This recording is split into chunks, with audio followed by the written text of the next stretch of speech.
দেশরত্ন শেখ হাসিনার হারানোর আর যখন কিছুই ছিল না, তখন তিনি সেই বঙ্গবন্ধুর রেখে যাওয়া এই বাঙালি জাতির ভালোবাসার কাঙাল হয়ে এই বাংলাদেশে তিনি ফিরে এসেছিলেন।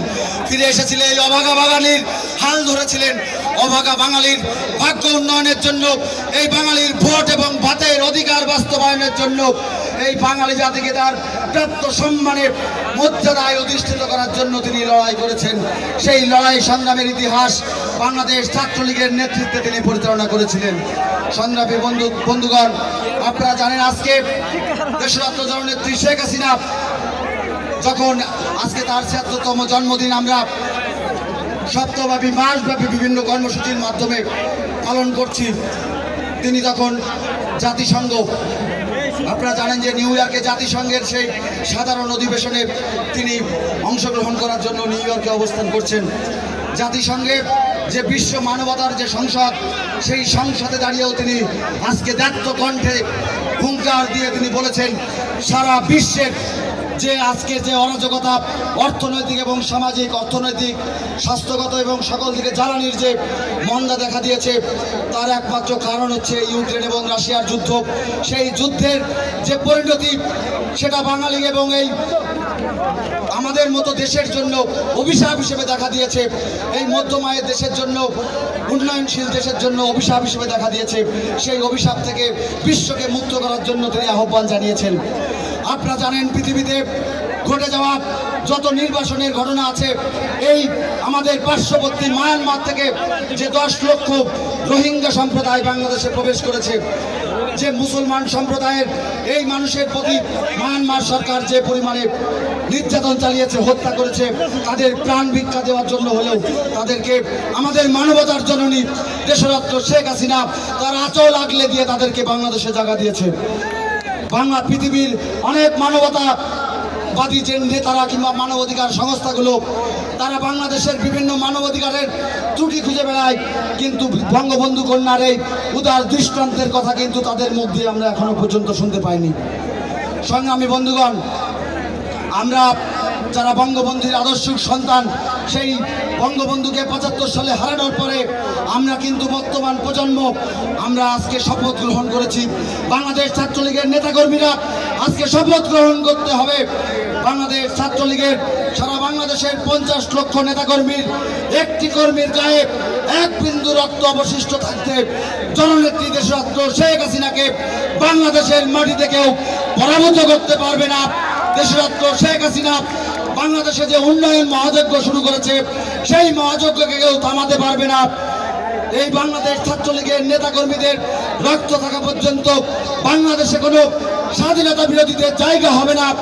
এই বাংলাদেশে আওয়ামী লীগ সরকারের বিরুদ্ধে কিংবা স্বাধীনতার বিরুদ্ধে অবস্থান গ্রহণকারীদেরকে বাংলাদেশ ছাত্রলীগ তীব্রভাবে প্রতিহত করে, তাদেরকে বিতাড়িত করে, এই যে সামনে 1 বছর পর আবারও জাতীয় নির্বাচন আসছে, সেই নির্বাচনে নৌকা মার্কায় ভোট দিয়ে জননেত্রী দেশরত্ন শেখ হাসিনাকে ৫মবারের মতো প্রধানমন্ত্রী হিসাবে আবারও নির্বাচিত করবে, সেটাই হবে বাংলাদেশ ছাত্রলীগের শপথ।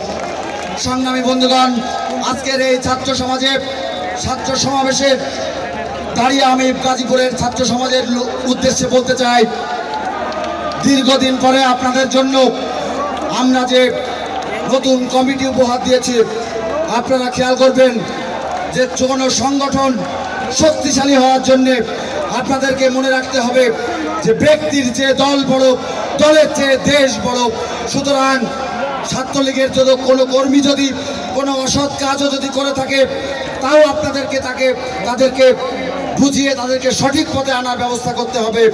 কিন্তু বাংলাদেশ ছাত্রলীগের দুর্বলতাকে কাজে লাগিয়ে যদি কেউ ফায়দা লুটতে চান, বাংলাদেশ ছাত্রলীগের নেতাকর্মীদের কিংবা স্বার্থান্বেষী মহলের অপকর্মকে কাজে লাগিয়ে আপনারা যদি বাংলাদেশ ছাত্রলীগকে কলঙ্কিত করতে চান, ছাত্রলীগের সাধারণ কর্মীরা তীব্র প্রতিবাদ গড়ে তুলে ওই কূট পরিকল্পনাকারীদেরকে আপনারা প্রতিহত করবেন।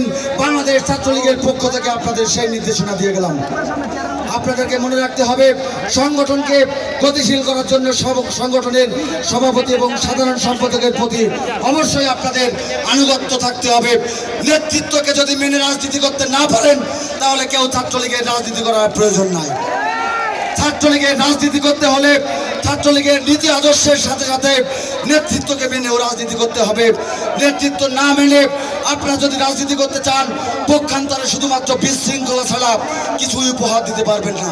তাই আপনাদেরকে মনে প্রাণে শক্ত হয়ে এই গাজীপুরের প্রত্যেকটি ইঞ্চি মাটিতে বঙ্গবন্ধুর আদর্শকে প্রতিষ্ঠা করার জন্য নিরলস পরিশ্রম করে যাবেন বাংলাদেশ ছাত্রলীগ।